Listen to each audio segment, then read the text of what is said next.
তুমি কি জানো আমি কে? তুমি কি জানো এই শহরে আমি কত বড় হীরা ব্যবসায়ী? মিলিয়নিয়ার, ট্রিলিয়নিয়ার সবাই আমার পকেটে। আমি চাইলে তোমাকে মেরেও ফেলতে পারি।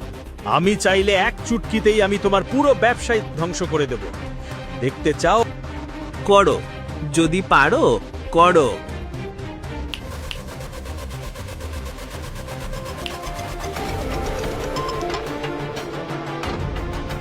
আমাদের কোম্পানির শেয়ার পড়ে যাচ্ছে।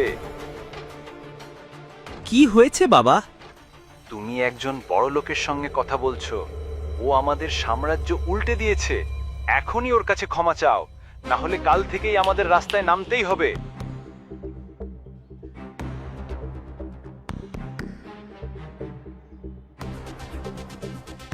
আপনি কে স্যার? যদি অভিনব এত বড় লোক হন তাহলে কেন তাকে সারাদিন রাত ডেলিভারি বয় হিসেবে কাজ করতে হয়?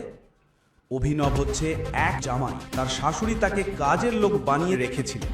তার শাশুড়ি শারমিলা অভিনবকে রান্নাঘর থেকে বের হতে দেখে তাকে লাঞ্ছিত করার চেষ্টা করে। আমার পা ব্যথা করছে, এসো এবং ধরো। আমার একটা জরুরি কাজে যেতে হবে, আমি আবার ফিরবো। হাই, তুমি এমন আচরণ করছো যেন একে কোনো হোটেল মালিকের সাথে দেখা করতে যাচ্ছ। তুমি তো খাবার ডেলিভারি করতে যাচ্ছ। আমি তোমাকে সেই টাকা দেব। অনন্যা ভিতরে আসে। এই কি শোরগোল? তুমি কেন চিৎকার করছো? আমার কি একা চিৎকার করার জন্য মাথা ব্যথা হচ্ছে? তোমার স্বামী এই বাড়িতে আমার গলার কারণ। তোমার দাদু তাকে তোমার সঙ্গে বিয়ে দিয়ে তোমার জীবন নষ্ট করেছেন। বলি তো, তাকে এই ঘর থেকে তাড়িয়ে দাও, সে অনর্থক।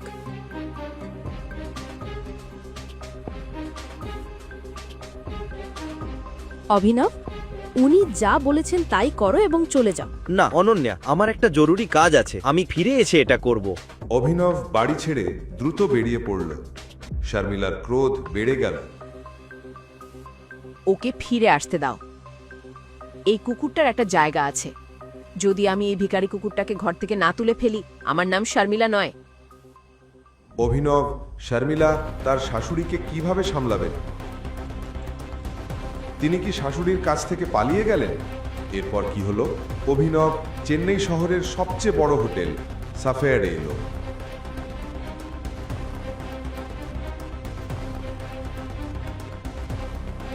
হেই,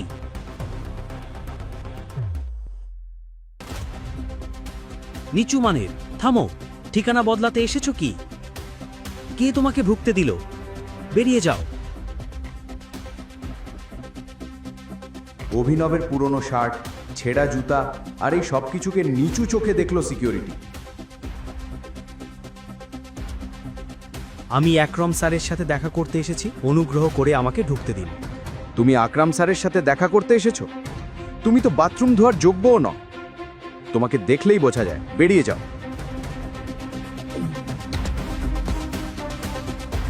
বেরিয়ে যাও। সিকিউরিটি গার্ডরা তাকে টেনে বের করে দিল। সেই সময় তার এক্স গার্লফ্রেন্ড বৈভবী ও তার নতুন বয়ফ্রেন্ড দেবও সেখানে এলো। সিকিউরিটি?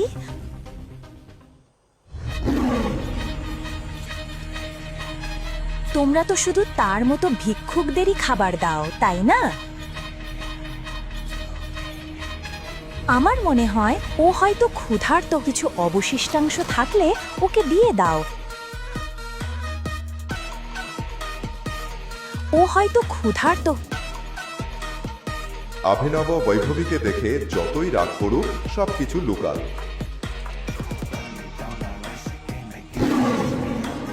বিশ্বাস হচ্ছে না বেবি, এই ভিক্ষুক কি তোমার এক্স বয়ফ্রেন্ড? দেবের কথায় অভিনব রেগে গেল। অভিনব একটি পদক্ষেপ এগোলে হোটেলের প্রবেশদ্বারে একটি বিলাসবহুল গাড়িটা এসে থামল। গাড়ি থামতেই হোটেলের সব গার্ড লাইন ধরে দাঁড়ালো। বিক্রমন হোটেল মালিক বিলাসবহুল গাড়ি থেকে নামলেন। হোটেলে ঢোকার সময় বিক্রমন সেখানে জমায়েত দেখলেন। তিনি সিকিউরিটি গার্ডদের জিজ্ঞেস করলেন, লবিতে কি গোলমাল? স্যার, ও আপনাকে দেখতে চাইছিল। আমি এখনই সাফ করে দিচ্ছি স্যার। আমি কতবার বলেছি এভাবে লোক ঢুকতে দাও কি করে? তাকে ধরে বাইরে ফেলে দাও। আকরামের কথা শুনে সিকিউরিটি গার্ডরা যখন তাকে টেনে বের করছিল,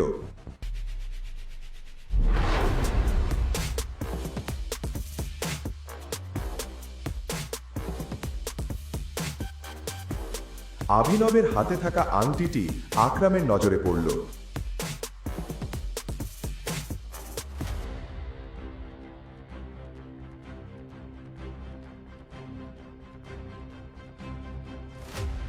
সিকিউরিটি, সিকিউরিটি, ওর হাত থেকে তোমরা হাত নামাও। এরপর যা ঘটনা ঘটল সবাইকে তাক লাগিয়ে দিল। টাইগার, আকরাম আংটিটা দেখে অভিনবের সামনে হাঁটু গেড়ে বসলেন।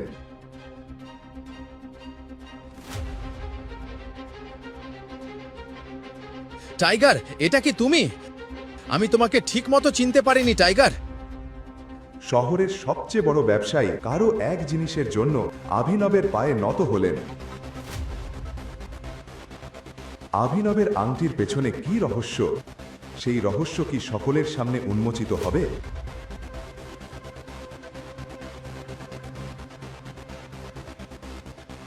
পরের দিন অভিনব অনন্যার অফিসে দুপুরের খাবার দিতে গেল। অফিসটি খুব ভিড়ভাড় ও উত্তেজিত ছিল। সেই সময় প্রবেশপথের টিভিতে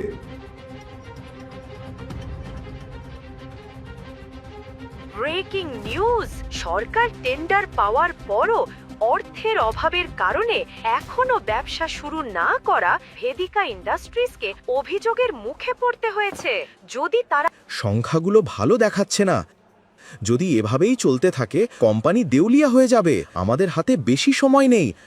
চিরাগ, অনন্যার বন্ধু ও ব্যবসায়িক অংশীদার। অনন্যার দাদু হারদেব পাল সিংহের বুদ্ধিতে তিনি কোম্পানিটি তুলে নিয়েছিলেন।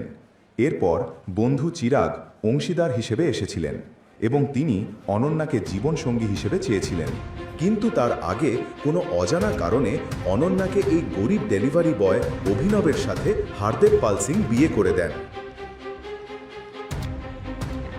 অনন্যা অনেক কষ্টে আছেন। সেই সময় কোম্পানির সিএফও কার্তিক তার সাথে কথা বলে। অনন্যা, কোনো বিনিয়োগকারী আমাদের টেন্ডার ফাইনাল করতে সাহায্য করছে না, আর ব্যালেন্স শিটও ঠিক দেখাচ্ছে না। যদি এভাবেই চলে কেউ আমাদের কোম্পানিকে দেউলিয়া হওয়া থেকে আটকে পারবে না। কার্তিক, শুধু আমি জানি আমার দাদু এই কোম্পানি তৈরি করতে কতটা পরিশ্রম করেছেন। সেটা 1 মিনিটে কিভাবে ঘটে? তুমি কি কোম্পানিটা এভাবে ছেড়ে যেতে পারো? তুমি কি বলছো বোঝো? তুমি এভাবে ছেড়ে যেতে পারবে না। কেউ তো দয়া করে কিছু করো। অনন্যা,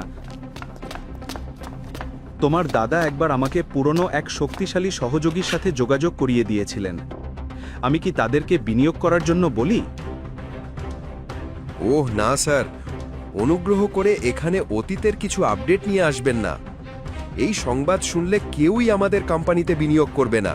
কার্তিক, তোমার প্ল্যানটা শুনি। রবি কুমার অনন্যার দাদুর পুরনো বন্ধু হারদেব পাল সিংয়ের সময় থেকেই এই কোম্পানিতে কাজ করে আসছেন। হারদেব পাল সিং থাকা অবস্থায় তিনি কোম্পানির গুরুত্বপূর্ণ সিদ্ধান্তের একটি বড় অংশে ছিলেন, কিন্তু এখন তিনি এখানে কেবল নামমাত্র অ্যাডভাইজার কাজ করেন। Good morning লোবো। চুপ করো। কি লোবো, আজ অফিসটা এত ব্যস্ত কেন? তুমি সব সময় বাড়িতে চাকরের মতো কাজ করো। তুমি খবর দেখছো না? তুমি যে এত বড় শিল্পপতির জামাই, তুমি কি তোমার ব্যবসা নিয়ে ভাবতে পারো না? ব্যবসা সম্পর্কে যতটা জানি তা যথেষ্ট। কি হয়েছে? টিভি দেখো। Breaking news! সরকার টেন্ডার পাওয়ার পরও অর্থের অভাবের কারণে এখনো ব্যবসা শুরু না করা ভেদিকা ইন্ডাস্ট্রিজকে অভিযোগের মুখে পড়তে হয়েছে। হ্যাঁ ম্যাম, আমি এখনই আসছি। আমার কাছে ফাইল আছে, আমি নিয়ে এসে দিচ্ছি। Okay ma'am. লোবো, অনন্যা কোথায়? আমাকে কনফারেন্স রুমে ফাইলগুলো দিতে হবে অনন্যা ম্যামের কাছে। অনন্যা কোথায়? অনন্যা কোথায়? তুমি লাঞ্চ ব্যাগটা এখানেই রেখে দাও এবং চলে যাও। হে অভিনব, অভিনব! অনুমতি ছাড়া অভিনবকে ঢুকতে দেখে সবাই অবাক হয়ে গেল। কেবল তাই নয়, সবাই জানে অভিনব হলো ওই অকেজো জামাই যে শাশুড়ির ঘরে থাকে। আমার তোমার সাথে একটা গুরুত্বপূর্ণ বিষয়ে কথা বলতে হবে। অভিনব, বেরিয়ে যাও। অনন্যা, আমি এই সমস্যাটা সমাধান করতে পারি। আমার একটা আইডিয়া আছে, আমাকে 5 মিনিট দাও। হেই, এখানে কি চলছে? মপিং করার লোকেরা কি ব্যবসার আইডিয়া দিতে এসেছে? আমি জানতে চাইছি তুমি ব্যবসা সম্পর্কে কি জানো। অনন্যা, আগে ওকে চাকরি থেকে বের করে দাও, ও সব সমস্যার কারণ। তোমার সাহস কিভাবে হলো?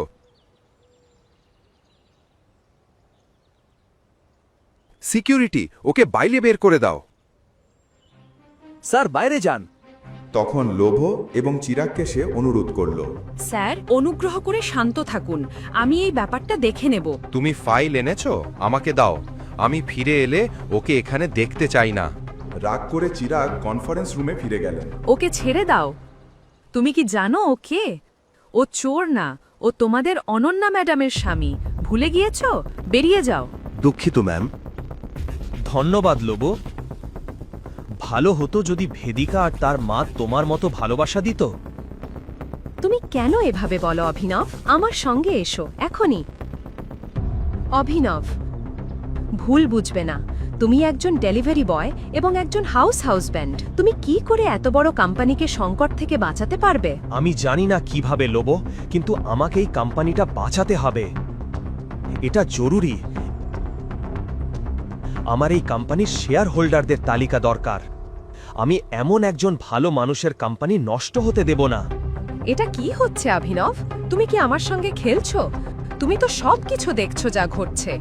তুমি যে সব ফাইলের কথা জানতে চাইছো সেগুলো কনফারেন্স রুমে আছে। চাইলেও আমি ভিতরে ঢুকতে পারি না। অভিনব, একজন আছেন, তিনি অবশ্যই তোমাকে সাহায্য করতে পারবেন। কে সেটি ম্যাডাম? রবি কুমার স্যার। তিনি আনান্নার দাদুর খুব কাছের ব্যক্তি। তিনি হরদেব পাল সিংহর খুব নিকটবর্তী। রবি কুমার একজন চেইন স্মোকার। তিনি প্রতি ঘন্টায় একবার বাইরে সিগারেট খেতে বের হন। তুমি এখানে অপেক্ষা করলে তুমি তার সাথে কথা বলে তাকে বোঝাতে পারবে। আমি খুব নিশ্চিত তিনি অবশ্যই তোমাকে সাহায্য করবেন। দেরি হচ্ছে অভিনব, আমি এখনই যাচ্ছি।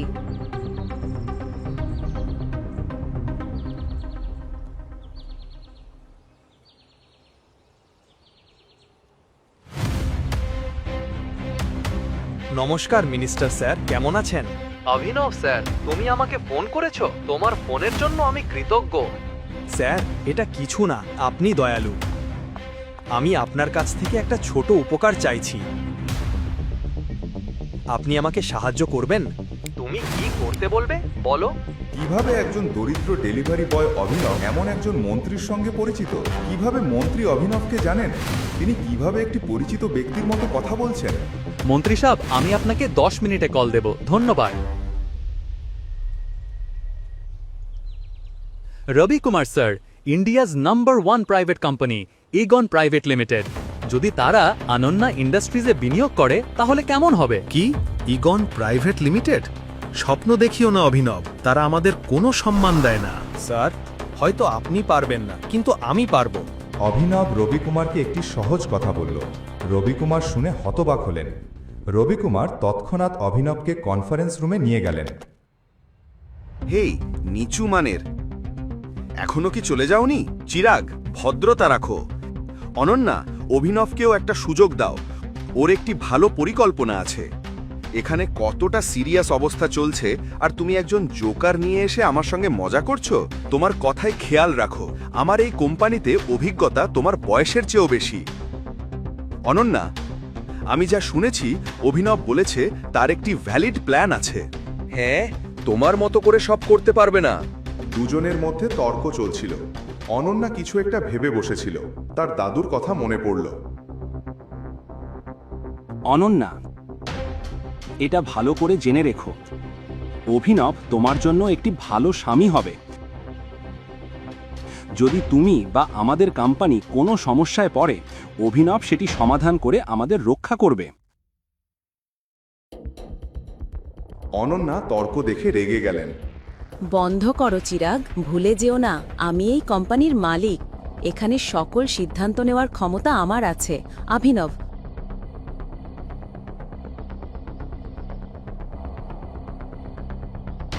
বসো এবং আমাকে তোমার প্ল্যান বলো। সারবেশ খুশি হয়েছিল বেদিকাকে কিশোরের প্রতি রাখতে দেখে। রবি কুমার অভিনবকে নিজের পাশে ডাকলেন।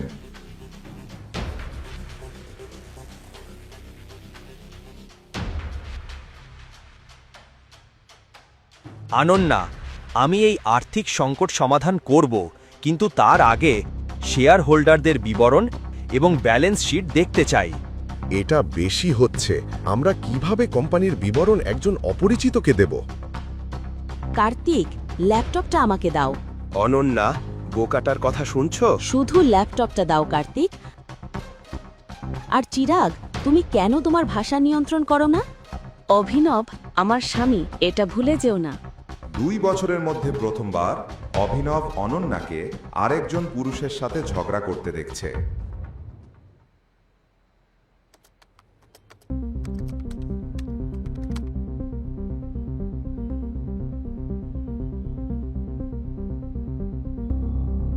অনন্যা, আমি এই স্টেটমেন্টগুলোতে অনেক অনিয়ম দেখতে পাচ্ছি। আমি দেখতে পাচ্ছি আমাদের বিনিয়োগকারীরা ছেড়ে যাওয়ার প্যাটার্ন। শুধু তাই নয়, আমার ব্যালেন্স শিটে লেনদেন নিয়ে সন্দেহ আছে। হেই, বাজে কথা বলো না। এটা বলো, তুমি কিভাবে কোম্পানি বাঁচাতে যাচ্ছ? এই শেয়ার হোল্ডারদের কিভাবে নিয়ন্ত্রণ করতে যাচ্ছ? অনন্যা, আমি চাই কোম্পানির শেয়ারগুলো পুনঃক্রয় করতে। চমৎকার আইডিয়া। তুমি কি ভাবছো অভিনব? তুমি কি ভেবেছিলে আমরা এগুলো নিয়ে আলোচনা করব না? অভিনব, আমাদের কাছে এত ফান্ড কোথা থেকে হবে?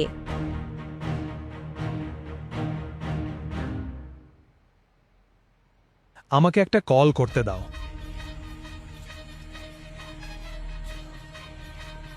অভিনব তার ফোনে একটি নম্বর ডায়াল করল। তিনি যে ভঙ্গিতে কথা বলছিলেন তা শুনে অনন্যা সহ সবাই হতবাক। কার্তিক এবং চিরাগ চরমভাবে চমকে গেল। হ্যাঁ মিস্টার রত্না, এখন যা বলবো মনোযোগ দিয়ে শোনো। ইগন প্রাইভেট লিমিটেড ইন্ডাস্ট্রিজকে এখনই অনন্যা ইন্ডাস্ট্রিজে 500 কোটি টাকা ট্রান্সফার করতে হবে। তারপর পাবলিকভাবে ঘোষণা করতে হবে যে ইগন ইন্ডাস্ট্রিজ এবং অনন্যা ইন্ডাস্ট্রিজ একত্রিত হয়েছে। সবচেয়ে গুরুত্বপূর্ণ, এখনই আহুজা কর্পোরেশনের সমস্ত শেয়ার সম্পূর্ণভাবে কিনে ফেলো। ওকে, আমি পরে তোমাকে আবার কল করব। অভিনব, তুমি কে? অভিনব অনন্যাকে হাসি নিয়ে দেখল, কিন্তু ওর কাছ থেকে কোনো উত্তর পেল না। কিভাবে একজন ব্যক্তি যে হাউস হাউসব্যান্ড হিসেবে বসবাস করছে এত চতুরভাবে ব্যবসা চালিয়ে ইগন প্রাইভেট লিমিটেডকে তার কোম্পানির সাথে মার্চ করতে পারল? দরিদ্র ডেলিভারি বয় সার্বেশ কিভাবে সে দেউলিয়া অনন্যা ইন্ডাস্ট্রিজকে 500 কোটি টাকা বিনিয়োগে সাহায্য করল? একজন মানুষ যিনি পরিবারের জামাই হিসেবে দাসের মতো কিভাবে ভারতের সবচেয়ে বড় কোম্পানিকে বেদিকা ইন্ডাস্ট্রিজের সঙ্গে মার্চ করালেন? তুমি কি সত্যি মনে করো আমার বালরাজজির সঙ্গে দেখা করা উচিত? বালরাজের নাম শুনেই সে এখনও কাঁপছিল। আকরামও তার নার্ভাসনেস বুঝতে পেরেছিল। বালরাজজি? শুধু বালরাজ? তুমি তো টাইগার বন্ধু, আর জঙ্গলের সব প্রাণী টাইগারের নামের পরে জি লাগায়, কিন্তু টাইগার কখনো কোনো প্রাণীর নামের পরে জি লাগায় না। সন্ধ্যায় দেখা হবে, বাই। আকরামের মুখ থেকে এই কথা শুনে অভিনবের আত্মবিশ্বাস বেড়ে গেল। সে নিজেকে এমন এক টাইগার মনে করল যে খাঁচা থেকে বেরিয়ে জঙ্গলে প্রবেশ করেছে। পুরনো অফিস ছেড়ে অভিনব বাড়ি ফিরে এলো। সে মনে করতে পারছিল না শেষ কবে এমন করে নিজের বিছানায় আরাম করে শুয়েছিল।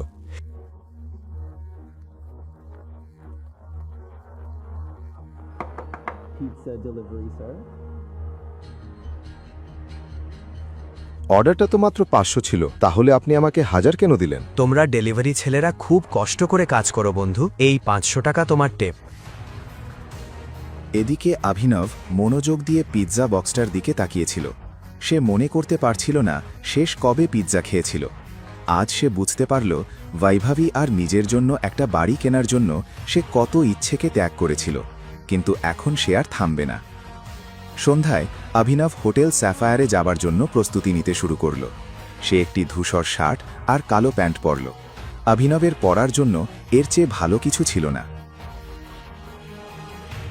বাইরে থেকে হোটেলটা দেখেই সে হতবাক হয়ে গেল। এত বড় হোটেল সে আগে কখনো এত কাছ থেকে দেখেনি। থামো। ভিতরে কোথায় যাচ্ছ? আমি ভিতরে যাচ্ছি। কি সমস্যা?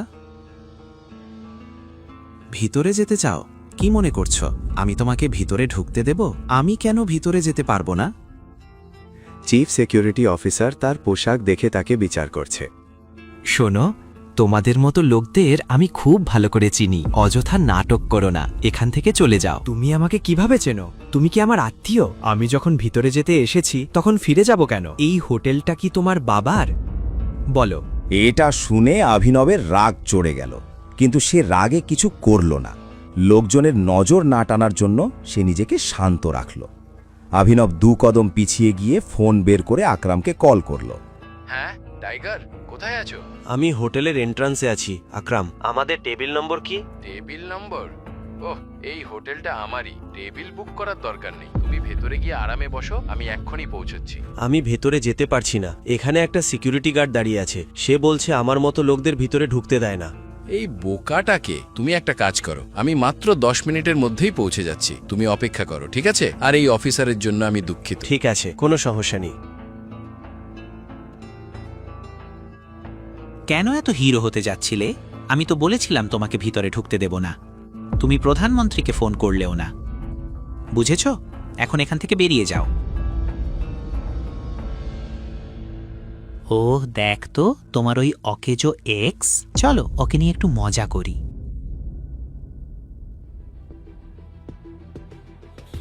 আমি ওকে কখনো আমার বয়ফ্রেন্ড বলেই মানিনি। তাছাড়া আমি আমার স্ট্যান্ডার্ডের নিচে লোকদের সঙ্গে কথা বলি না, বয়ফ্রেন্ড বলবো? কিন্তু এই ছোট লোকটা তোমাকে একটা উপদেশ দিতে চায়। মানুষের পরিচয় তার জিহ্বা দিয়েই বোঝা যায়। জিহ্বা সামলে কথা বলো, নইলে একদিন ওই জিহ্বাটাই তোমার জীবন নিয়ে নেবে। ওয়াও, কি কথা! হাততালি দাও, খুব ভালো। তাহলে নিজের পা কেন সামলাতে পারলে না? এখানে কেন চলে এলে? নেশা করেছো নাকি? আকরাম আমাকে এখানে ডেকেছে। ও হ্যাঁ, মনে পড়ল। আকরাম স্যার সেদিন বলেছিল তুমি নাকি তার এক ড্রাইভারের ছেলে। তাহলে কি বাবার জায়গায় ড্রাইভারের চাকরি চাইতে এসেছো, তাই তো? ঠিকই, কিন্তু তোমার মতো গরিবকে তো ড্রাইভার হিসাবেও রাখবে না। তুমি এসে পড়েছো, মানে তোমাকে ডাকা হয়নি, নিজেই ভিখারির মতো চলে এসেছো। ভিখারির মতো? আমি নিজে আসিনি, আকরাম আমাকে এখানে ডেকেছে। আমি তো আগেই জানতাম লোকটা পাগল। ঠিক তখনই একটি চকচকে কালো দামি গাড়ি এসে থামলো। সবাই গাড়িটার দিকে তাকালো। গাড়ি থেকে আকরাম নামলো, আর তার সঙ্গে ছিল আরেকজন লোক। সে ছিল লম্বা, সুগঠিত আর শক্তপোক্ত। সে আর কেউ নয়, বলরাজ। সে একটি খুবই নামী পোশাক কোম্পানির মালিক এবং দ্য মাফিয়া কিংয়ের এক শক্ত স্তম্ভ। তাকে দেখে অভিনবের চোখ বড় হয়ে গেল। বলরাজ সম্পর্কে সে আগে থেকেই শুনেছিল। তুমি কি সত্যিই মনে করো আমার বলরাজজির সঙ্গে দেখা করা উচিত? সে তাকে ছবিতে দেখেছিল, কিন্তু ছবিতে দেখা আর সামনে থেকে দেখা এই দুটির মধ্যে আকাশ পাতাল তফাৎ। তার মনে প্রশ্ন জাগলো, বলরাজ কেন তার সঙ্গে দেখা করতে চাইছে। এখানে কি হচ্ছে? সরি স্যার, কিন্তু এই লোকটা আমাকে আর কাস্টমারদের খুব বিরক্ত করছিল। আমি এই চোরটাকে ভিতরে ঢুকতে দিচ্ছিলাম না, তাই ও এখানে ঝামেলা করছে। তোমার সাহস কি করে হয় ওকে চোর বলার? তুমি কে ওকে ভিতরে ঢোকা থেকে আটকাবে? তোমার বাবা কি এই হোটেল খুলেছে? ও আমার অতিথি, আর আজকের পর যদি তোমাকে এই হোটেলের আশেপাশে দেখি, তোমার পা ভেঙে দেব। এখান থেকে চলে যাও। Sorry sir.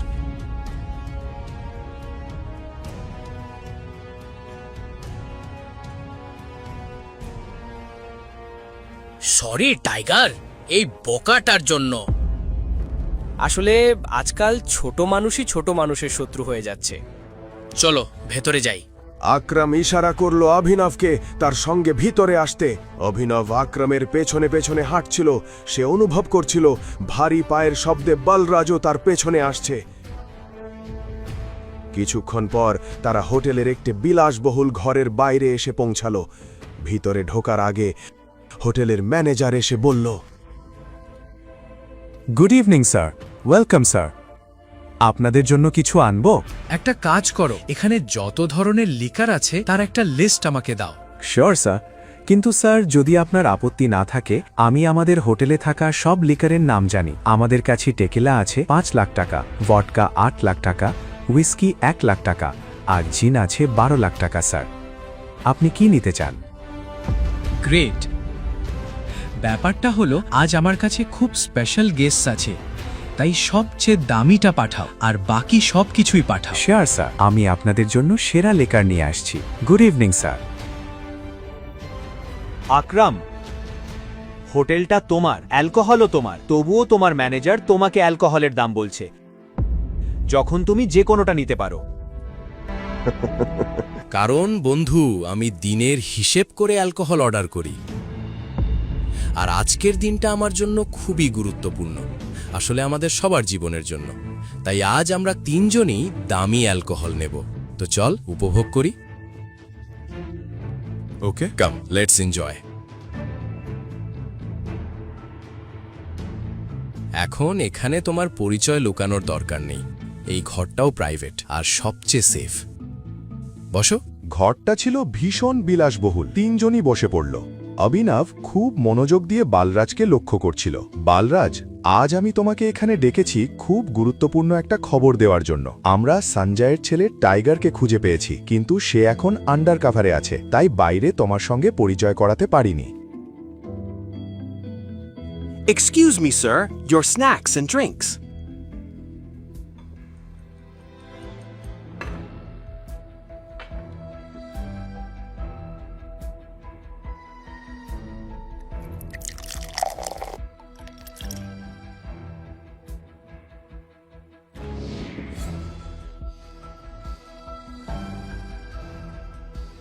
Sure. Cheers. Cheers.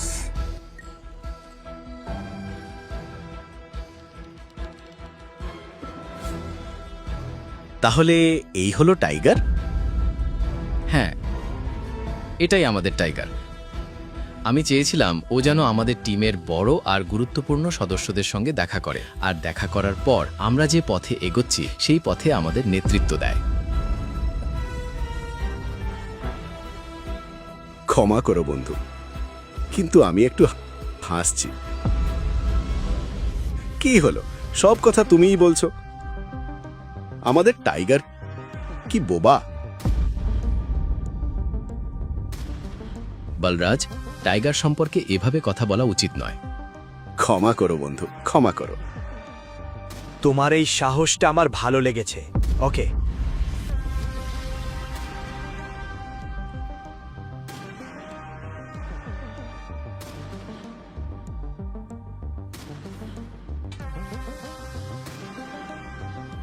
তুমি বস হতে পারো, কিন্তু ভুলে যেও না তুমি কার সামনে বসে আছো।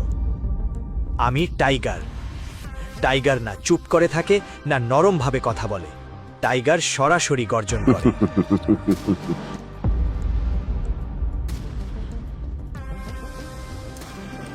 তাহলে তুমিই টাইগার? ওকে টাইগার, বলো তো, এত বছর তুমি কোথায় ছিলে? এমন নয় তো যে এত বছর পর হঠাৎ এসে আমাদের মাথার উপর বসে পড়বে আর আমরা মেনে নেব তুমি টাইগার। এটা কি কোনো মজা? তাই তো বলেছিলাম আকরাম। আর যে সিংহাসনের কথা বলছো, সেটা দখল করা হয় না, সেটা অর্জন করতে হয়, বুঝেছো? আমি খুব ভালো করেই জানি ছিনতাই আমার রক্তে নেই। এত বছর আমি কোথায় ছিলাম, কি করছিলাম, এসব বোঝানোর সময় আমাদের নেই। আর আমি টাইগার কিনা সেটা নিয়ে ওকে, তুমি পথ দেখাও, আমি প্রমাণ করে দেব। ব্রাভো! এই কথাটাই আমি শুনতে চেয়েছিলাম। আকরাম হাসি নিয়ে অভিনবের দিকে তাকালো। তার চোখে অভিনবের জন্য গর্ব স্পষ্ট ছিল। অভিনব তার কল্পনার থেকেও বেশি ভয়ঙ্কর ছিল, কিন্তু বালরাজের কপালের ভাঁজ তখনও কাটেনি। তার চোখ বলছিল এত সহজে সে অভিনবকে টাইগার হিসেবে মেনে নেবে না। যাই হোক, পুরো গ্রুপে বলরাজ যদি কোনো কিছুর জন্য পরিচিত হয়ে থাকে, সেটা হলো তার জেদ। সে মেনে নিতে পারছিল না যে আগামীকাল একটা ছেলে তার উপর রাজত্ব করবে। শুধু আকরামের প্রশংসা যথেষ্ট নয় প্রিয়, আর আমি এখনো মেনে নিইনি যে তুমি টাইগার। তুমি বলেছ তুমি প্রমাণ করতে পারো যে তুমি টাইগার, তাই তো? ওকে, আমি তোমাকে চ্যালেঞ্জ করতে চাই। তুমি কি বলছো? রিল্যাক্স আকরাম, রিল্যাক্স। চলো ফাইট করি।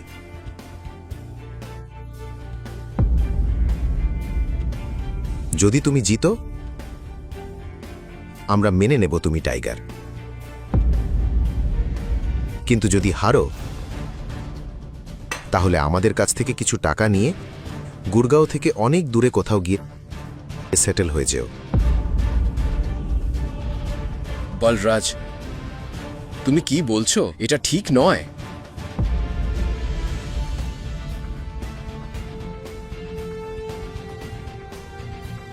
চলো ফাইট করি। কবে ফাইট করতে চাও? এটা শুনে বালরাজের মুখে একটা হাসি ফুটে উঠল। আকরাম হতবাক হয়ে গেল। এরপর কি হবে? সত্যি কি ফাইট হবে? অভিনব কি বালরাজকে হারাতে পারবে?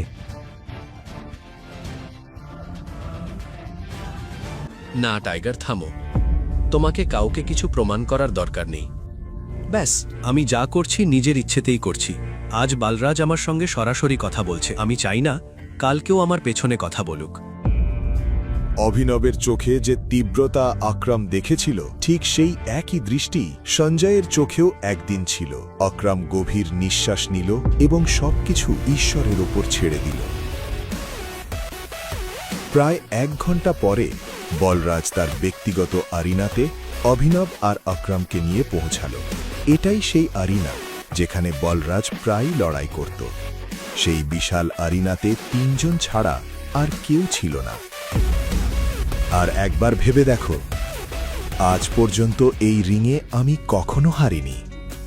এই রিংয়ে তুমি আজ পর্যন্ত হারনি একটাই কারণে, আজকের আগে তুমি কখনো সঞ্জয়ের ছেলে টাইগারের মুখোমুখি হওনি। তাহলে আকরাম, তুমি কাকে বেট করছো? আমাকে না ওকে? বোকার মতো কথা বলো না। টাইগার যখন সামনে দাঁড়িয়ে আছে তখন অন্য কারোর উপর বেট করা কি সম্ভব? ভালো করে ভেবে নাও, তুমি এটা নিয়ে তিক্তভাবে অনুতাপ করবে। তুমি আর মুখ দেখাতে পারবে না। ফাইট শুরু করা যাক। অভিনব মাথা থেকে পা পর্যন্ত বালরাজকে দেখল। বালরাজ ছিল ভারী গড়নের, আর অভিনব ঠিক সেই ভারী দিকটাকেই আক্রমণ করার পরিকল্পনা করেছিল। ফাইট শুরু হল। বালরাজ যখন প্রথম পাঞ্চটা অভিনবের দিকে ছুঁড়ে মারল, অভিনব মুহূর্তের জন্য হতবম্ব হয়ে গেল। আর একটা কথা সব সময় মনে রেখো, শেষ নিঃশ্বাস পর্যন্ত ফাইট করবে। তোমাকে ফাইট করতেই হবে, বুঝেছো টাইগার? এটা কাকে নিয়ে এসেছে? এই ছেলে আমাদের উপর রাজত্ব করবে? হ্যাঁ, আমি তো বলেছিলাম যে কেউ এসে নিজেকে টাইগার বললেই আমরা মেনে নেব। একদমই না। Come on. বলরাজের পাঞ্চটা অভিনবের নাক ভেঙে দেওয়ার মতো ছিল, কিন্তু তার আগেই অভিনব নিজের নিয়ন্ত্রণ ফিরে পেল এবং ঝুঁকে পড়ল। বলরাজের পাঞ্চটা ফাঁকা বাতাসে লাগলো, আর সে ঘুরে অভিনবের দিকে তাকালো। এবার অভিনব পুরোপুরি সিরিয়াস। ছোটবেলা থেকে তার বাবা সঞ্জয় যেভাবে তাকে ফাইট শিখিয়েছিলেন সব মনে পড়ে গেল। এবার বলরাজ রেগে গেল। সে আবার অভিনবের দিকে ঝাঁপিয়ে পড়ল, কিন্তু অভিনব ঝুঁকে পড়ে বলরাজের পায়ে লাথি মারল। বলরাজ নিজেকে সামলাতে পারল না। হে বলরাজ, সারেন্ডার করে দাও। নিজের রেকর্ড নষ্ট করছো কেন? বাইরে আমি কাউকে বলবো না যে তুমি টাইগারের কাছে হেরেছো। বলরাজ একের পর এক পাঞ্চ মারতে শুরু করলো অভিনবের দিকে। অভিনব সব আঘাত থেকে নিজেকে বাঁচালো।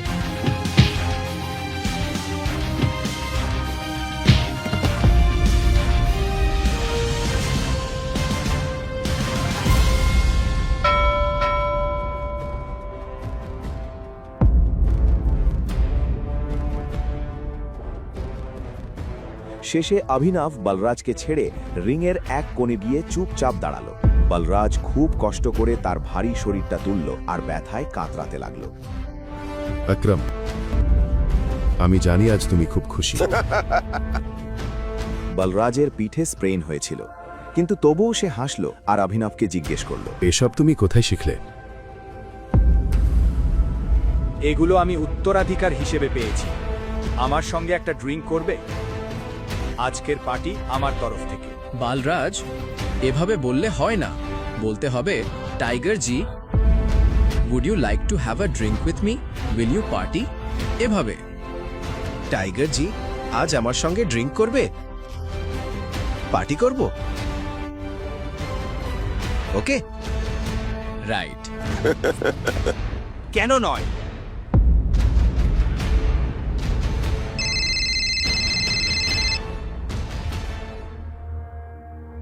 অনন্যা, শোনো, আমার বাবা মা এসে গেছেন। যা কিছু হয়েছে সব তারা জানেন। তারা তোমার সঙ্গে দেখা করতে চান। এক্ষুনি বাড়ি চলে আসো। কি এক্ষুনি? হ্যাঁ, এত অবাক হওয়ার দরকার নেই। এবার তুমি তোমার কাজের ফল ভোগ করো। বাই দ্য ওয়ে, আকরাম। আকরাম, বলরাজ, আমি এখন তোমাদের সঙ্গে যেতে পারবো না। আমাকে বাড়ি পৌঁছাতে হবে। আমার ইনলজ হাউস। ইনলস? তুমি কবে বিয়ে করলে? এটা অনেক বড় গল্প, অন্য কোনো দিন বলবো। সব ঠিক তো? মাউন্টিকে কি ফোন করে জানানো উচিত নয়? না বালরাজ, আপাতত ওর আসল পরিচয় কাউকেই জানানো উচিত নয়। কেউ যেন না জানে যে টাইগার ফিরে এসছে, ঠিক আছে? মাউন্টি যা করছে ওকে সেটাই করতে দাও। আমি তাহলে যাচ্ছি। আর আকরাম, মনে আছে তো আমার জন্য ওই নতুন জবের কথা? চিন্তা করো না, তোমার কাজ হয়ে যাবে। এটা শুনে অভিনব আকরাম আর বলরাজের সঙ্গে হাত মিলিয়ে বাইরে বেরিয়ে গেল। যাওয়ার জন্য সে আগেই একটা ক্যাব বুক করেছিল। টাইগার, এটা নাও। এটা সেই একই লিকার যেটা আমরা হোটেলে খেয়েছিলাম। এটা তোমার ইনলসদের দিয়ে দিও। ওদের গত 7 পুরুষেও কেউ এমন জিনিসের স্বাদ পায়নি। এই সব কিছুর জন্য ধন্যবাদ আকরাম, আর তোমাকেও ধন্যবাদ ফিরে এসে আমাদের আশা বাঁচিয়ে রাখার জন্য।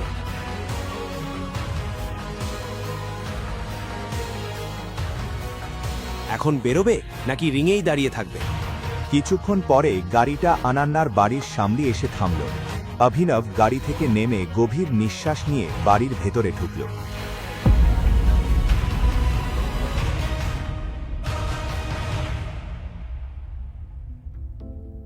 নমস্তে মামিজি। নমস্তে বাবাজি। আপনাদের দুজনের জন্য এটা এনেছি। ও ওয়াও, এটা তো দারুণ। এটা খুবই দামি, ম্যান।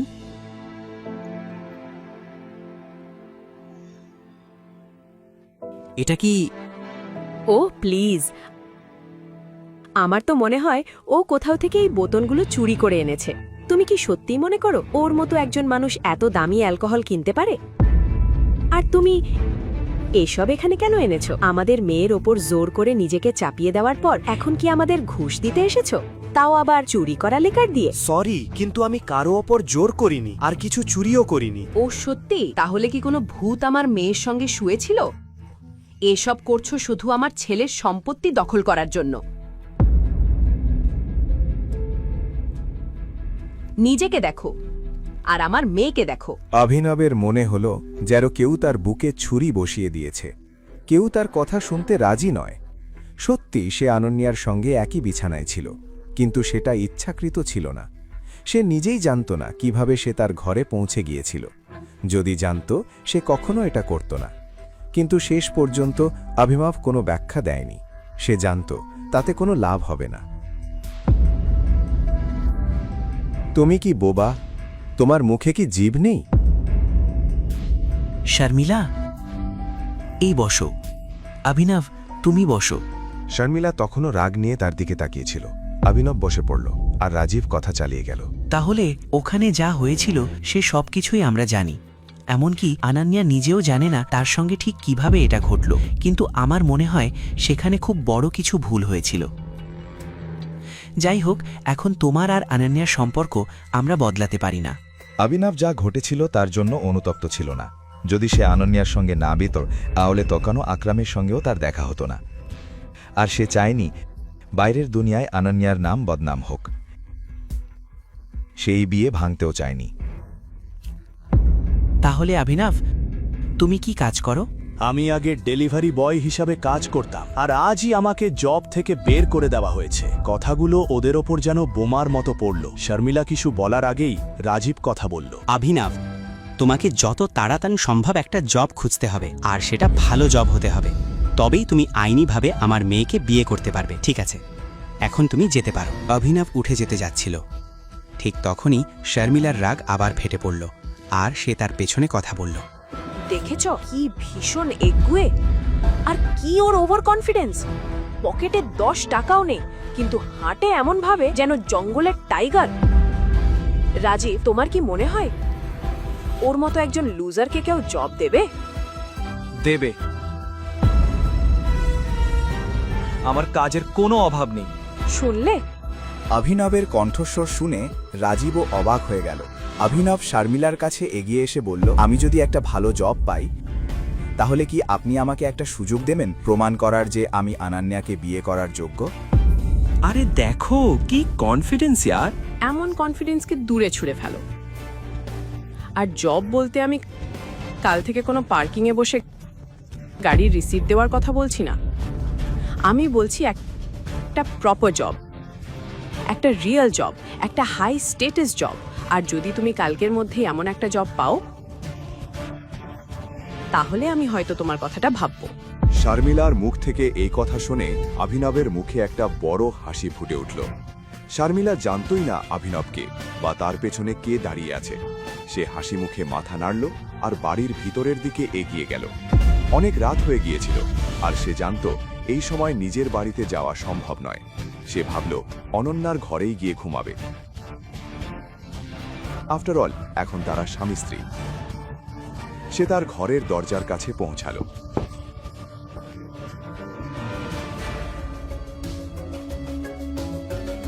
কি? অনেক রাত হয়ে গেছে, আমি আমার বাড়িতে যেতে পারবো না। ঘুমানোর জন্য একটা জায়গা দরকার। তো? তুমি তো আমাকে তোমার বাবা মায়ের সঙ্গে দেখা করতে ডেকেছিলে, তাই না? তাহলে তুমি আমাকে ঘুমানোর জায়গা দাও। তুমি কি ভাবছো আমি আবার তোমাকে আমার ঘরে ঢুকতে দেব? তাহলে আমি কোথায় যাব? জানি না, যা খুশি করো, কিন্তু বাইরে থাকো, নইলে তোমার পা ভেঙে দেব। প্রথমে অভিনব ভয় পায়নি, কিন্তু দরজাটা যখন তার পায়ে লাগতে যাচ্ছিল তখন সে দ্রুত পা সরিয়ে নিল। আনান্যা দরজাটা জোরে বন্ধ করে দিয়ে ভেতর থেকে চিৎকার করল, চাকরের জায়গা মালিকের ঘরে নয়, ওর জায়গা বাড়ির স্টোর রুমে। এটা শুনে অভিনব খুব খারাপ লাগলো, কিন্তু সে আর কী বা করতে পারত। বন্ধ দরজার দিকে তাকিয়ে সে হতাশায় মাথা নাড়ল। এরপর কি হবে? অভিনব কোথায় ঘুমাবে? এই বাড়িতে সে কি কখনো সম্মান পাবে? আর আনান্যার পরিবার যখন অভিনবের আসল পরিচয় জানতে পারবে তখন কি হবে?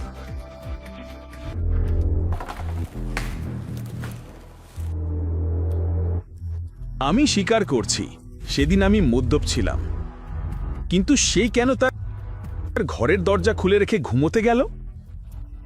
অভিনব এখনও অনন্যার ঘরের বাইরে দাঁড়িয়েছিল। সে জানত যে অন্য ঘরগুলোতে তার থাকার কোনো জায়গা নেই, তাই অভিনব গেল সেই জায়গায় যেখানে এই বাড়ির দাসীরা ঘুমোত। সৌভাগ্যবশত সে একটা খালি খাট পেল এবং অভিনব সেখানে গিয়ে ঘুমিয়ে পড়ল।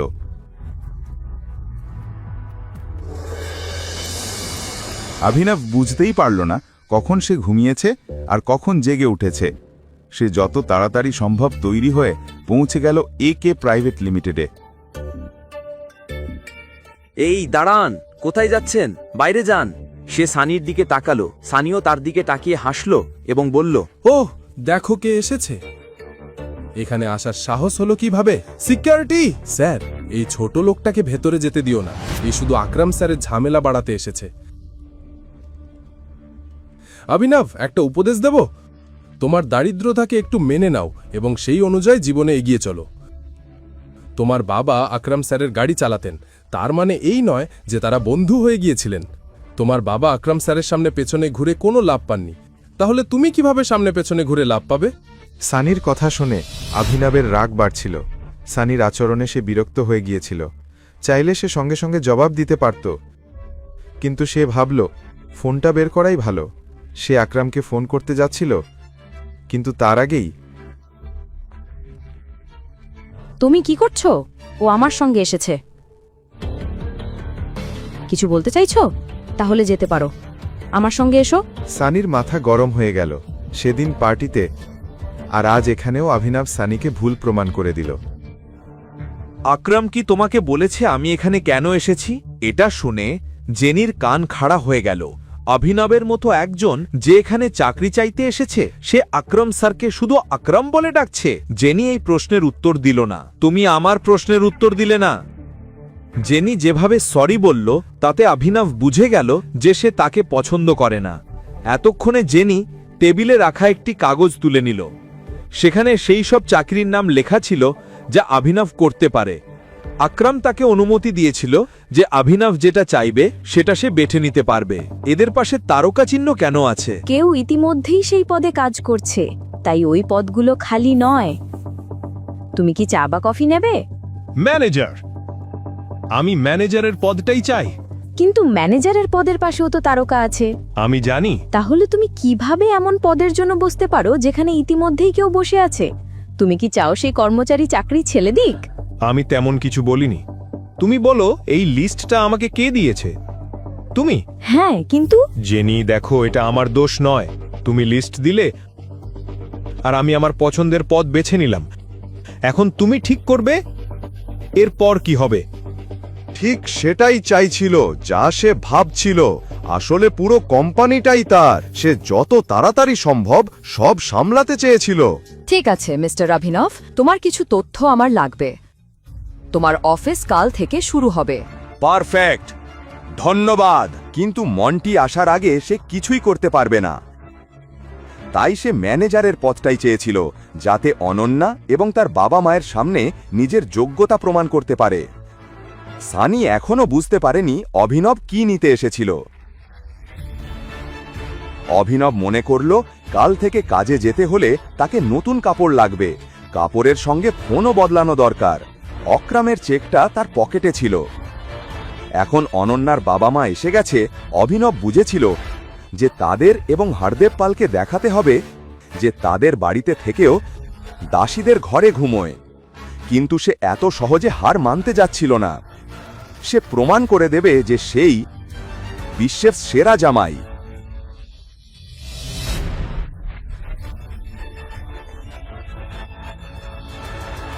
অভিনব ব্যাংকে গিয়েছিল তার চেক থেকে টাকা তোলার জন্য। আমি এই চেক থেকে টাকা তুলতে চাই। এরপর তার সঙ্গে দেখা হলো প্রণবের। প্রণব সেই লোকদের একজন ছিল যারা অভিনবের দারিদ্রতা নিয়ে মজা করত। প্রণব নিজেও একজন ব্যাংকার ছিল। সে কোটি টাকার মালিক না হলেও তার যথেষ্ট টাকা ছিল। সে অভিনবকে চিনত, কারণ অভিনব প্রায়ই এই ব্যাংকে ডেলিভারির কাজ করতে আসত।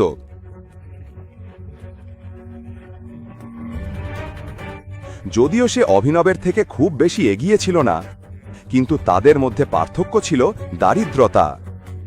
চেক দিয়ে তুমি জানো তো, এই ব্যাংকে শুধু বড় অঙ্কের টাকাই চেক দিয়ে তোলা যায়। আমার টাকার অঙ্কেটা খুবই বড়, তাই আমি ম্যানেজারের সঙ্গে দেখা করতে চাই। তার দরকার নেই, চেকটা দাও। প্রণব অভিনবের সামনে এবং বাকিদের সামনে চেকটা ছিঁড়ে ফেলল। তুমি কি পাগল? তুমি কি করলে? সিকিউরিটি, এই লোকটাকে এখান থেকে বের করে দাও। নকল চেক নিয়ে ব্যাংকে আসার সাহস হলো কিভাবে? তুমি কি ভাবো ব্যাংকাররা বোকা? নিয়ে যাও ওকে। প্রণব এবং বাকিরা অভিনবকে এই অবস্থায় দেখে খুব খুশি হয়েছিল। এখানে কি হচ্ছে? এই কণ্ঠস্বর আর কারো নয়, বলরাজের। সে দূর থেকেই অভিনবকে চিনে ফেলেছিল। বলরাজকে দেখে অভিনবের মনে বল এলো। এখন কেউই তার কোনো ক্ষতি করতে পারবে না। সরি স্যার, আমি জানতাম না আপনি এভাবে এখানে আসবেন। আমি শুধু এই লোকটাকে প্রতারণা করা থেকে আটকাচ্ছিলাম। ওকে ছেড়ে দাও। অভিনব চুপচাপ বলরাজের পেছনে হাঁটছিল। প্রণব এবং বাকিরা বুঝতে পারছিল না কেন বলরাজ অভিনবকে সঙ্গে নিয়ে যাচ্ছে। প্রণবও যখন তাদের পেছনে আসতে লাগলো, বলরাজ বলল, আমি বলেছিলাম আমার সঙ্গে এসো। না স্যার। বলরাজ তার দিকে তাকাতেই প্রণবের পা থেমে গেল।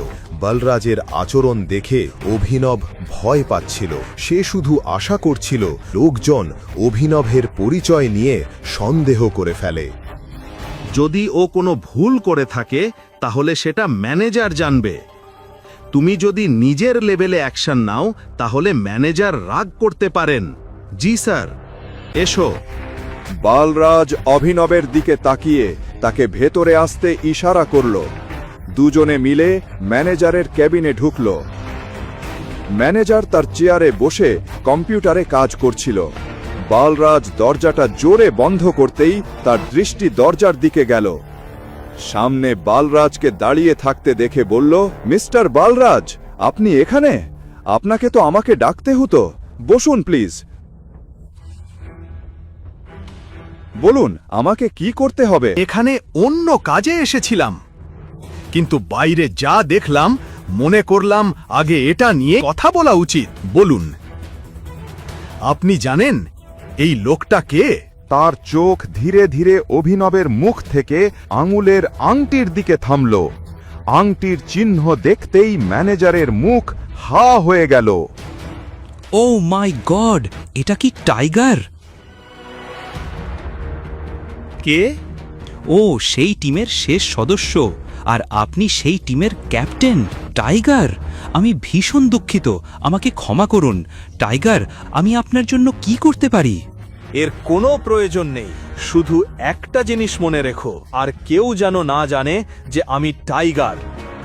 জি স্যার।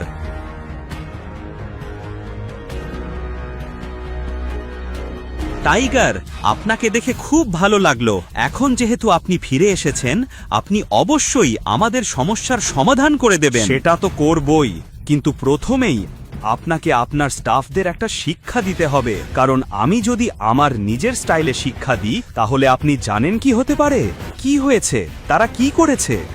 আর অভিনবের সঙ্গে যা যা হয়েছে সে সব কিছুই সে ম্যানেজারকে বলল।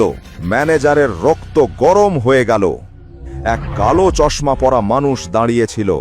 তার চোখে সানগ্লাস এবং গলায় সোনার চেন ছিল।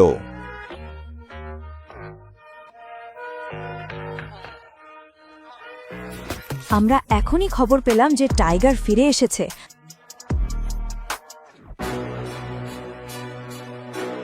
আপনি যদি বলেন। এখন না, সে তো মাত্র এসেছে, তাকে একটু লাফাতে দাও। আর হ্যাঁ, এবার ভুলেও তাকে খাঁচায় ভরার ভুল করো না। এখন দেখা যাক কি হতে চলেছে। ম্যানেজার প্রণবের সঙ্গে কি করবে? আর এই মানুষটাকে যে শুধু টাইগারের নাম শুনেই নতুন প্ল্যান বানাতে শুরু করেছে। টাইগার।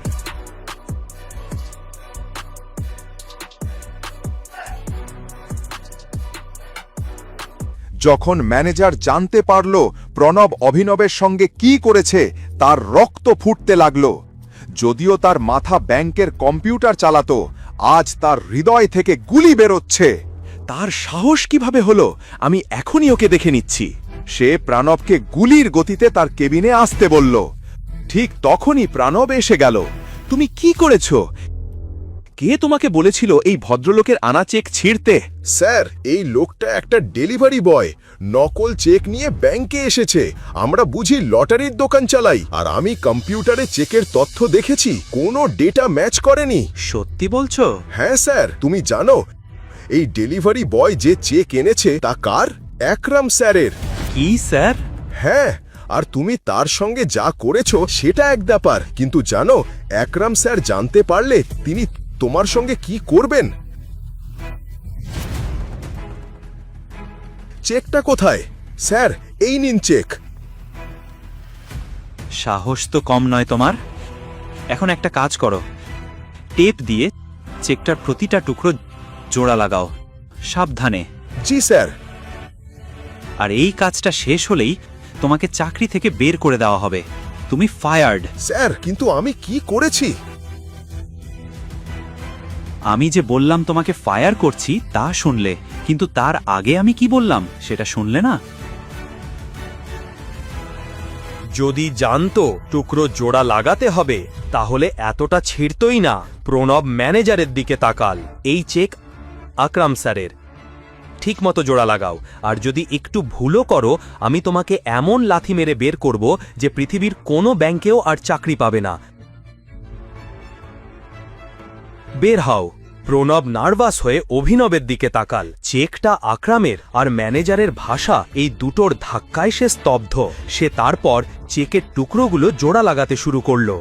অভিনবের মনে হলো সে তো অভিযোগ নিয়ে ম্যানেজারের কাছে এসেছে, কিন্তু কে জানে এর আগে অভিনবকে প্রণব এমনভাবে কত অপমান করেছে। এদিকে প্রণবের মাথায় ঢুকছিল না কেন বলরাজ আর ম্যানেজার এক জীর্ণ ডেলিভারি বয়কে সাহায্য করছে। অবশেষে প্রণব অনেক কষ্টে চেকটাকে জোড়া লাগাল। আমি সত্যিই খুব দুঃখিত, তা টাইগার এত বছর কোথায় ছিলেন? আপনি বলুন আমার বাবার সঙ্গে কিভাবে যুক্ত? আমি তার টিমের একজন সদস্য। শোনো, টাইগার ফিরে এসেছে ঠিকই, কিন্তু মন্টি আসা পর্যন্ত কেউ যেন কোনোভাবে পি না পায়। ঠিক কথা স্যার, আমাদের সিংহদের দলে একটা নেকড়ে ঢুকে পড়েছে, আর সে আমাদের সব তথ্য শত্রুদের দেবে। তাই সাবধানে থাকতে হবে টাইগার। নেকড়ে মানে গুপ্তচর? হ্যাঁ, মন্টি তোমাকে সব বিস্তারিত বলবে। তার আগে তুমি গুহা থেকে বেরোবে না, আর বের হলেও অন্ধকারেই থাকবে। এই মাঝে আমরা খুঁজে বের করব তোমার বাবা সঞ্জয়ের খুনিকে, আর এই নেকড়েকেও। অভিনবের মাথায় একটাই নাম ঘুরছিল, মন্টি। যেভাবে রানা সঞ্জয়কে বিশ্বাসঘাতকতা করেছিল, অভিনব নিশ্চিত ছিল মন্টিও তার বাবার পথেই হাঁটবে। রানাকে নিজেদের লোক ভাবার জন্য সে লোকগুলোর ওপর করুণা হলো। এই দলে আর কে কে আছে যাদের সঙ্গে আমার দেখা হয়নি? তুমি আমার সঙ্গে আর আকরামের সঙ্গে তো দেখা হয়েছ। দেখো, এরা বাকিরা ইক্কা, পার্কার, অ্যালাইনা, 3 জন বাকি। অ্যালাইনা মানে আমাদের দলে একটা মেয়েও আছে। হ্যাঁ, তার আগে তার মা এই জায়গায় ছিলেন, তিনি 1 বছর আগে মারা গেছেন, তাই এখন অ্যালাইনা তার জায়গায়। সে শুধু একটা মেয়ে নয়, সে আগুন, হাঁটতে থাকা অঙ্গার, ঝড়। অ্যালাইনার মতো মেয়ে আমি জীবনে দেখিনি। তার কাছে সৌন্দর্য, বুদ্ধি আর তেবার 3টাই আছে। আমি কিছুই বুঝতে পারছি না। সে খুব জেদি। তার জেদ আমার নিজের জেদকেও ছোট করে দেয়। টেকনিক্যালি সে আমাদের গ্রুপের একমাত্র মেয়ে, কিন্তু তাকে হারানো এটা আমাদের দলের কোনো পুরুষের পক্ষেই সম্ভব নয়। এটা শুনে অভিনব বুঝে গেল বলরাজ কাকে ইঙ্গিত করছে।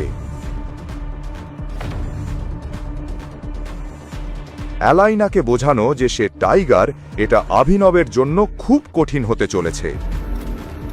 কিন্তু অভিনব এই চ্যালেঞ্জটা উপভোগ করছিল।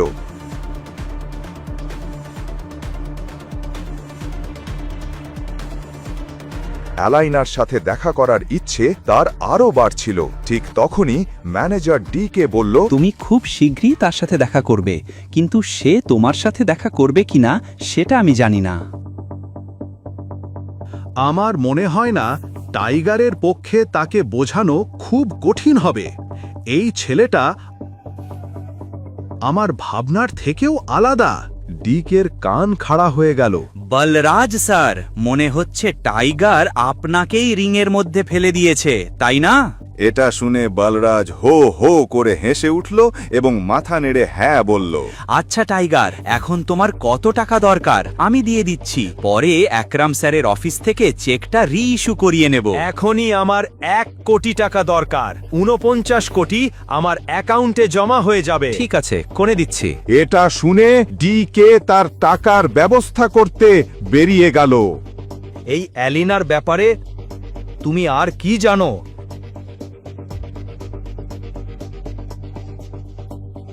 সে যেই হোক, আমি সবই জানি, কিন্তু একই সাথে কিছুই জানি না। বলরাজ, তুমি বুঝছো আমি কি বলতে চাইছি? হ্যাঁ হ্যাঁ বুঝছি। শুধু তাকে রাগার সুযোগ দিও না, আর তার পেছনে কোনো কুকুরের মতো লেজ নেড়ে ঘুরবে না, আর কখনো মজা করবে না। সে জোকস করা লোকজনকে মেরে ফেলে। আচ্ছা, এখন তোমার একটা গাড়ি দরকার টাইগার। আমি আমার ম্যানেজারকে বলে দিয়েছি, সোজা গ্লো মোটরসে চলে যাও, তোমার জন্য একটা গাড়ি অপেক্ষা করছে। টাকা আমি এখনই দিয়ে দিচ্ছি, তুমি দায়িত্ব নেওয়ার পর আমাকে ডাবল দিয়ে দেবে।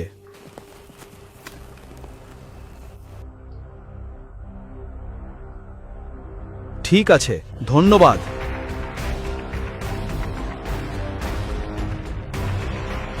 সে ব্যাংক থেকে টাকা নিয়ে নিল। তাড়াহুড়োয় সে বলরাজকে জিজ্ঞেস করতেই ভুলে গেল বলরাজ তার জন্য কোন গাড়ি বুক করেছে।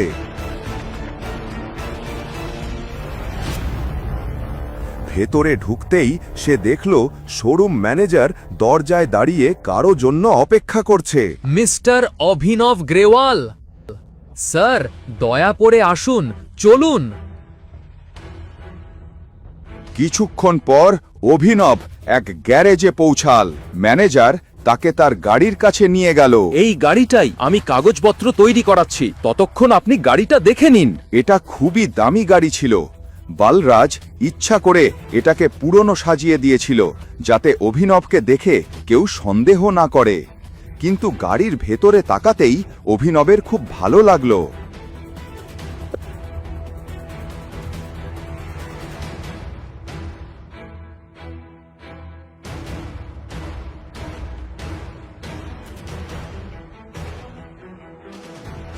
হ্যালো অভিনব, তুমি গাড়ি কিনছো? তুমি কে আর কি চাই তোমার? আরে আমি চাহা, তোমার স্ত্রীর বান্ধবী। আকরামের পার্টিতে অভিনব চাহাতকে দেখেছিল, যদিও কথা হয়নি, কিন্তু পার্টি জুড়ে সে অভিনবের দিকে তাকিয়েই ছিল। সে নিশ্চিত ছিল অভিনব আসলে যা দেখাচ্ছে সে তেমন নয়।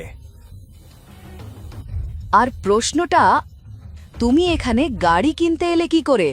অনন্যা তো বলেছিল তুমি গরিব। আমি গরিব, এটা আমি আমার বসের জন্য কিনছি। চাহাত একটু তাকিয়ে রইল। নিশ্চিত তুমি মিথ্যে বলছো না? কেন আমি মিথ্যে বলবো? জানি না, একটা কাজ করি, অনন্যাকেও এখানে ডেকে নিই। সে দূর থেকে হলেও তোমাকে গাড়িতে দেখলে খুব খুশি হবে। না না, তাকে এখানে কি দরকার? তাকে বিরক্ত করে লাভ কি? তুমি বলো, আমি তোমার জন্য কিছু করতে পারি কি? তুমি আমাকে একটা ট্রিট দিতে পারো। আমাকে ট্রিটে নিয়ে যাবে না? দেখো, আমি তোমার স্ত্রীর বান্ধবী, আর আমি মনে করি না তুমি আমাকে না বলবে। অভিনব কিছু বলার আগেই চাহাত গাড়ির দরজা খুলে পাশের সিটে গিয়ে বসে পড়ল। ঠিক তখনই ম্যানেজার কাগজগুলো নিয়ে এসে অভিনবের হাতে দিল।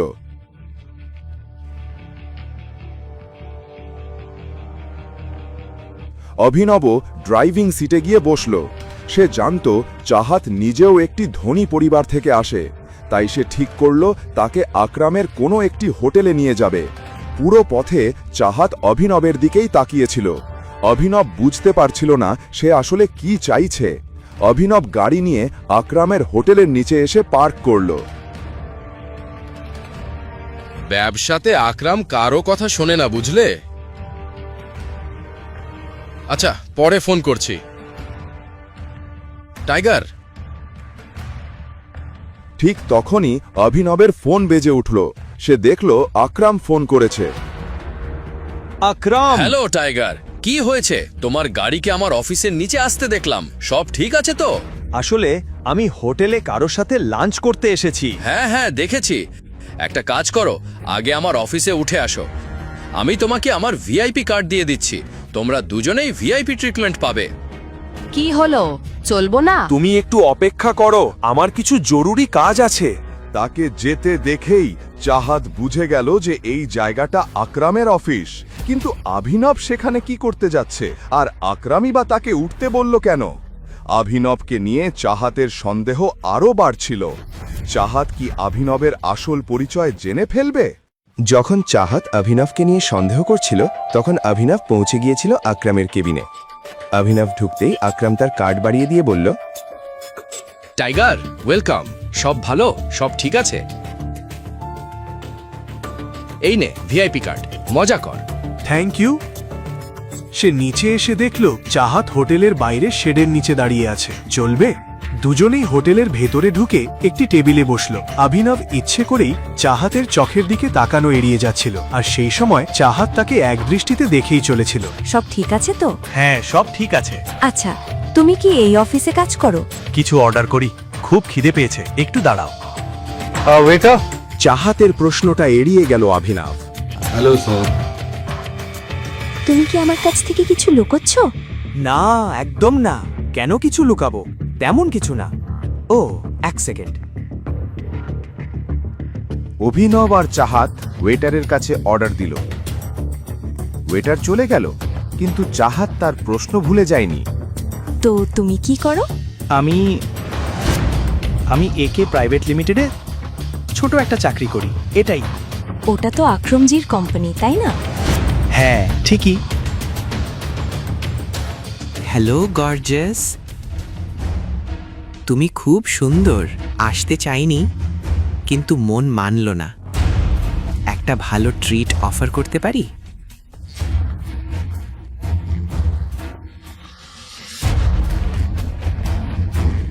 দেখছো না, ও ইতিমধ্যেই আমার সঙ্গে ডেটে আছে।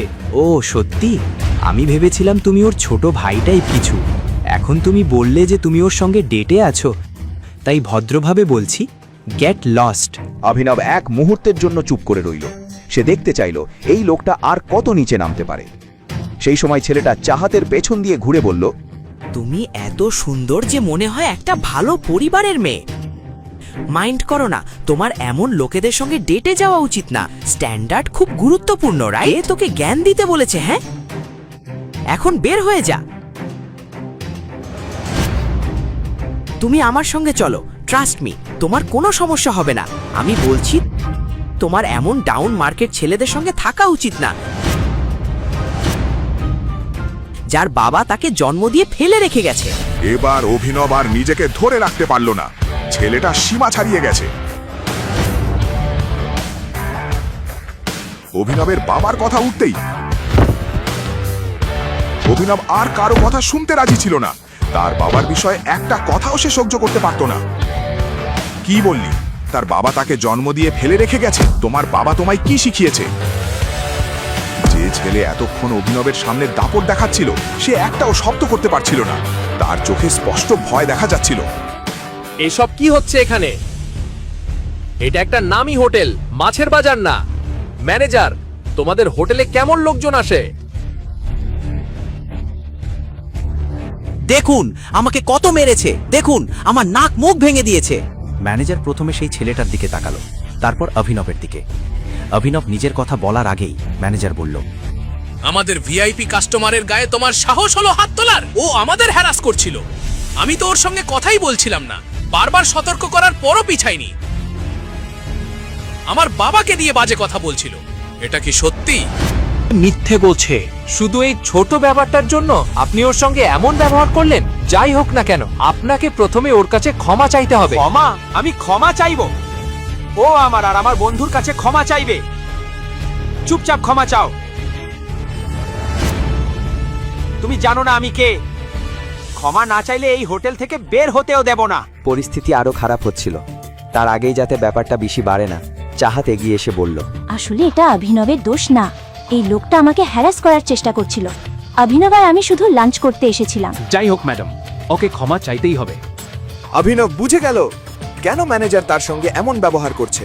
আসলে সে অভিনবকে তার পোশাক দেখে বিচার করছিল।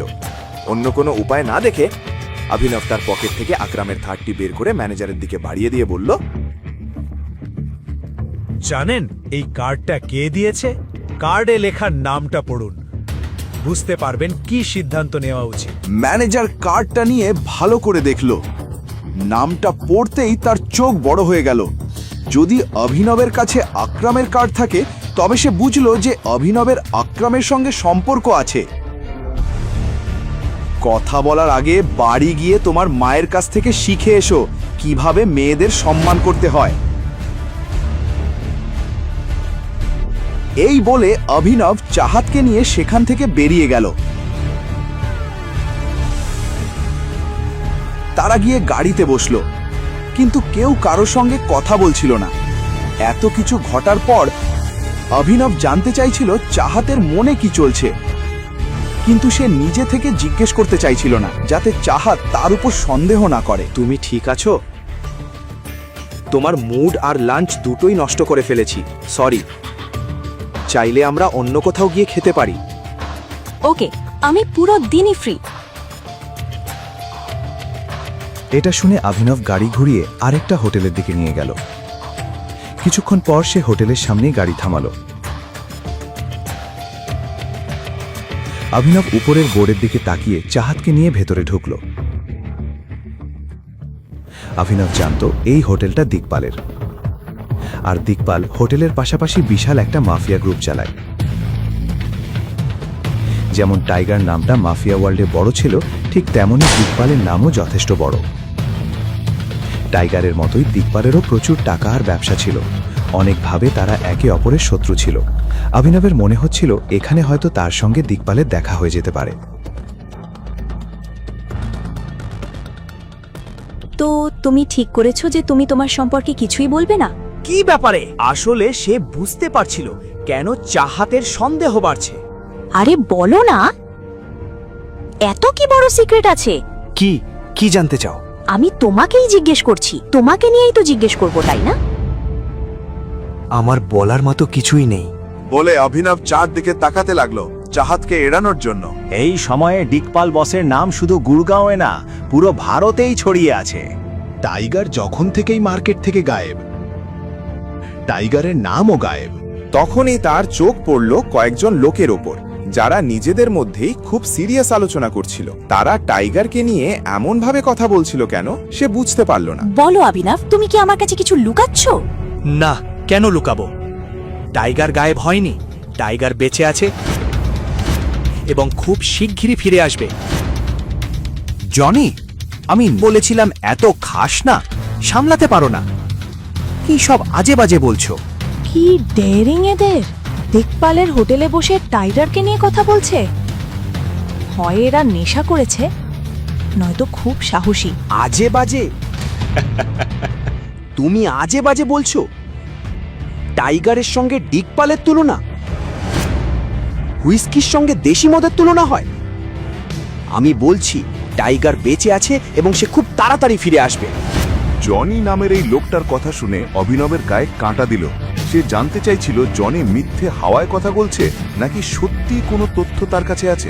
এরপর কি হতে চলেছে? অভিনব কি সত্যিটা জানতে পারবে? আর চাহাত কি অভিনবের মুখ থেকে সত্যি বের করে আনতে পারবে? কোনো এক কারণে চাহাতের মনে হচ্ছিল অভিনব তার কাছ থেকে কিছু লুকোচ্ছে।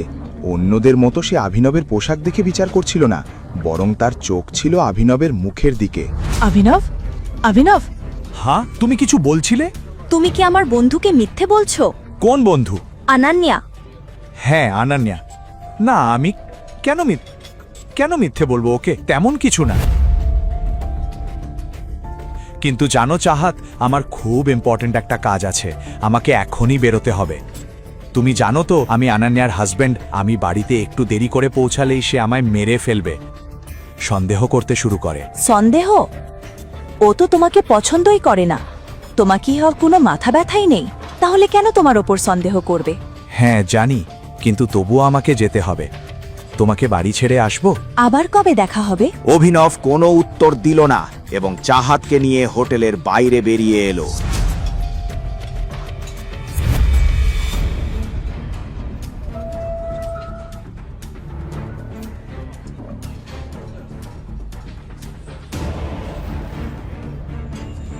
সেই লোকদের কাছে পৌঁছাতেই অভিনব দেখল তারা সেই ছেলেটাকে মারছে। ওকে কেন মারছো? তোমার কি? আমারই তো, তাই দাঁড়িয়ে আছি। যদি সারা জীবন দাঁড়িয়ে থাকতে চাও তাহলে চুপচাপ এখান থেকে চলে যা, নয়তো ওর মতো তোকেও লম্বা করে শুয়ে দেব। আরে, এই লাইনটা তো আমি বলবো ভাবছিলাম। এখন যেহেতু তুমি আমার লাইন চুরি করেছো, মারও বেশি খাবে। হিরো হওয়ার চেষ্টা করছো কেন? গুড়গাঁওয়ে হিরোগিরি চলে না। চুপচাপ চলে যা, না হলে একটার বদলে দুটো কবর খুঁড়তে হবে। অভিনব কোনো উত্তর দিল না, সে শুধু তাদের দিকে তাকিয়ে গণনা করছিল।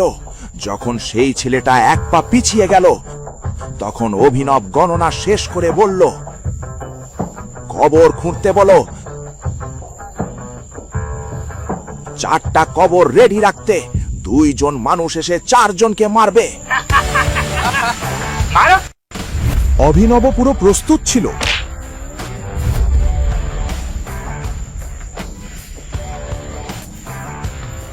চোখের পলকে সে সময় আর মুহূর্ত দুটোই বদলে দিল।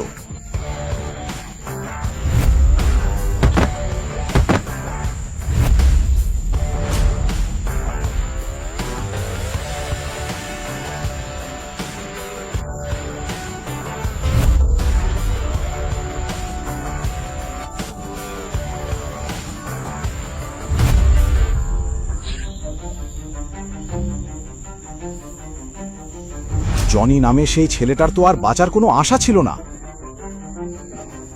সে নিজেই অবাক হয়ে দেখছিল অভিনবের এই রূপ। তার কাছে অভিনব যেন ঈশ্বরের মতো লাগছিল। অভিনব যখন তাদের লিডারকে একদম শেষ করে দিল আর সে ব্যথায় কাতরাচ্ছিল, তখন জনি বলল, ভাই আপনি কে, আর আমার প্রাণ কেন বাঁচালেন? অভিনব কোনো উত্তর দিল না, শুধু তার চোখের দিকে তাকিয়ে রইল। লোকটা অধীর অপেক্ষা করছিল উত্তরের জন্য। আমি কে তা বলবো, তবে আগে প্রতিশ্রুতি দিতে হবে আমার পরিচয় কাউকে বলবে না। অভিনব তার প্রাণ বাঁচিয়েছে, এই ছোট্ট গোপন কথাটা অন্তত অভিনবের জন্য সে রাখতে পারত। টাইগার! এটা বলে অভিনব 2 পা পিছিয়ে গেল। জনি এটা শুনে চোখ বড় করে তাকিয়ে রইল। সে বুঝতেই পারছিল না সে যা দেখছে সেটা স্বপ্ন নাকি সত্যি। অভিনব চলে যাচ্ছে আর জনি চোখ না পিটপিটিয়ে তাকিয়ে আছে।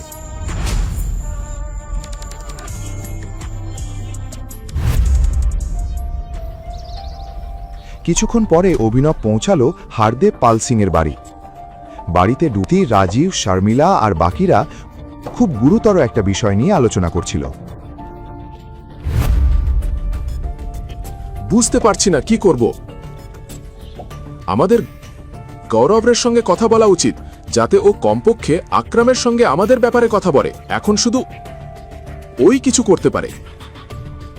কিং কর্পোরেশনসের সাপোর্ট না পাওয়া পর্যন্ত আমাদের কাজ হবে না। ঠিক তখনই অভিনব বাড়িতে ঢুকল।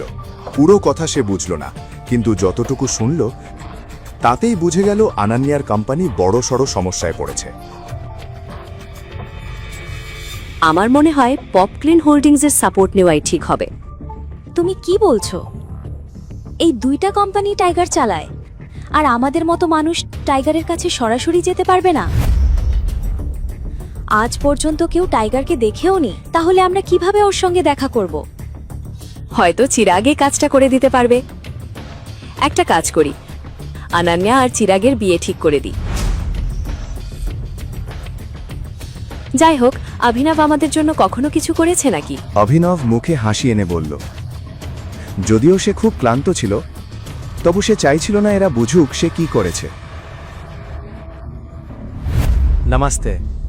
অভিনব নামাস্তে বলতেই শর্মিলা, আনান্যা আর রাজীব তার দিকে তাকালো। তাদের চোখে অদ্ভুত এক রাগ ছিল। এই চোখ দেখে অভিনব হতবাক হয়ে গেল। সে জানত এরা তাকে ভালোভাবে নেবে না, কিন্তু আজ তাদের চোখে রাগ দেখে অভিনবের মনে অদ্ভুত লাগল।